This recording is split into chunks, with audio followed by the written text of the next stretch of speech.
السلام عليكم ورحمة الله وبركاته. مرحبا بكم في ورشة المسلمون الجدد. اسمي محمود. Welcome to the New Muslim Workshop. My name's Mahmoud, and today we're going to talk about the 10 cursed jobs related to production of wine. Stick around. Welcome to the New Muslim Workshop. Welcome back. So there's a hadith for the Prophet ﷺ that goes, it was narrated by Ibn Umar, may Allah be pleased with Umar and Ibn Umar, that the Prophet ﷺ said, wine is cursed from 10 angles. The wine itself, the one who squeezes the grapes, the one for whom it is squeezed, the one who sells it, the one who buys it, the one who carries it, the one to whom it is carried, the one who consumes its price, the one who drinks it, and the one who pours it. So basically the whole supply chain. The whole supply chain as well as the consumer. Anything related to the production of alcohol, in this case, the Prophet ﷺ talks about wine, but the example can be used as a template for anything that is haram. So Prophet ﷺ says, wine is cursed, so the actual wine itself is cursed. The one who grew the grapes with the intention of selling them to a distillery or to produce the wine itself in their own distillery, that is cursed. The one who works at the farm to pick the grapes, cursed. The one who transports the grapes from the field to the distillery, cursed. The one who operates the squeezer, the hydraulic press that squeezes the grapes, cursed. The one who formulates the different fermentation, cultures so that they can produce the wine. The one who produces the barrels for the wines, because there's these specific barrels that they use to cure the wine over time so that they ferment with a smoked feel or whatever it is, cursed.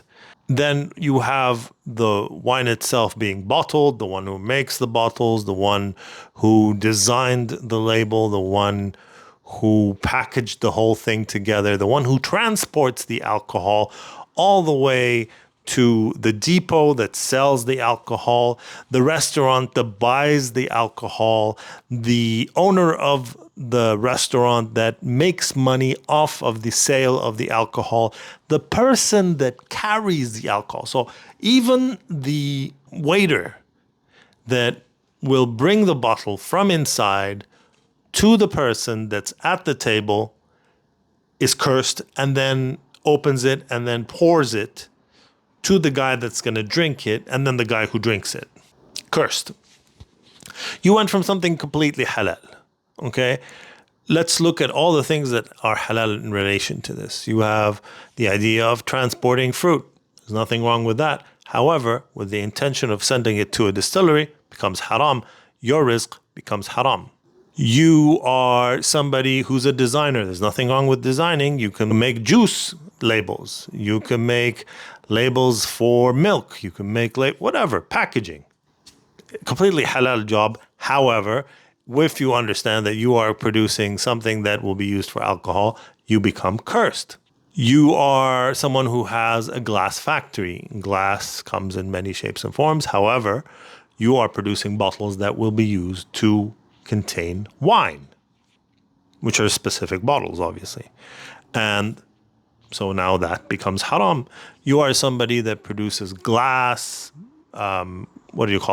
cups, glass containers that are specific to drinking wine, drinking champagne, drinking brandy, drinking whiskey. Haram. Cursed. There's nothing wrong with producing a glass container to drink water in.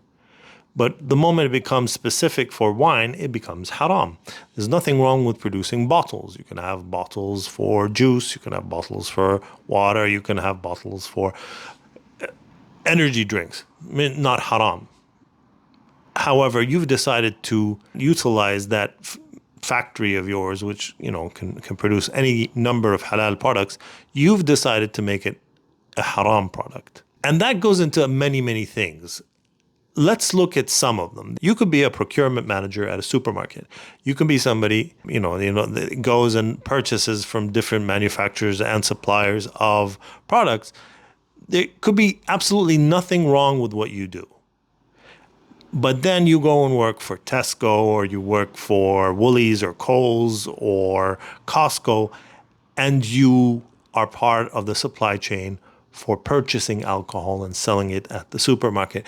Your job becomes haram. You become cursed. Not just haram, next level haram, cursed.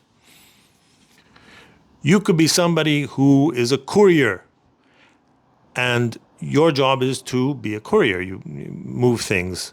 And there's nothing wrong with you transporting products, but the fact that you knowingly transported alcohol means that your rizq is haram. I was listening to a brother recently at the mosque. He was giving a little talk, and he says, look, I work as a courier, and I make it clear to the different depots that I work with that I do not transport alcohol. So, I haven't had any issues with anybody regarding this matter, but one depot I went to and they didn't know that I was Muslim. And then I spoke to them. I said, look, I'm Muslim. I do not transport alcohol. So please don't give me any consignments from the depot that have alcoholic beverages. And the man looked at him and he goes, that's strange, because you see all these guys over there, those are all Muslims, and they would kill each other to get that job to transport the alcohol. And he says, look, I can't talk with regards to them, but in my religion, this is haram. This is not acceptable, and they should know better. It's haram for someone to transport alcohol, thinking that, well, as long as I don't drink it, it's not haram. It is haram.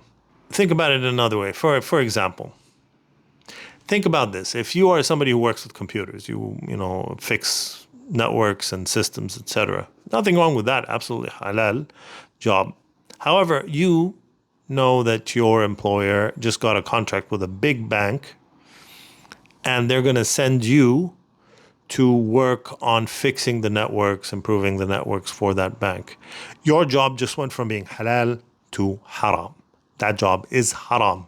And you have to know that this job is haram, because you're helping an establishment that makes money off of usury, which is haram. Usury is riba, and riba is haram, and you have become part of the supply chain for riba, and you need to stop that. It's important for you to understand that your rizq, Allah subhanahu wa ta'ala gives you your rizq so that you can earn it in a halal way. And He gives you options. That's why we have free will. We have the will to say no to jobs that we know are haram. And it is our job to educate ourselves so that we know that something is halal or haram. And the idea of saying, well, I didn't drink the alcohol, but I transported it, how can that sit well with you? You have to know that this is haram. That you enabling something that is haram in the eyes of Allah means that you are doing something haram, and that your rizq is haram, and you could very well be one of the people that are cursed by Allah because you did something not just haram, but next level haram. So brothers and sisters, please take heed that you have to examine the way, the methodology of you making money. Take this hadith of the Prophet ﷺ, not just to face value. This just has to do with wine. No, it doesn't. It doesn't, because let's say we're talking about a whiskey manufacturing facility. It's haram. Tequila, haram. Beer, haram. It doesn't matter what the end product is. If Allah subhanahu wa ta'ala has made this end product haram and cursed, as the Prophet ﷺ has mentioned in this hadith, then it is not for you to reinterpret things and say, well, as long as I'm not drinking it, then there's nothing wrong with that. No. The fact that you are enabling other people to partake in the consumption of this is haram. I hope this was informative. Jazakumullah khair for listening, and please go into the description and read the hadith and contemplate all the different ramifications that has to do with your life. Jazakumullah khair, and assalamu alaikum wa rahmatullahi wa barakatuh.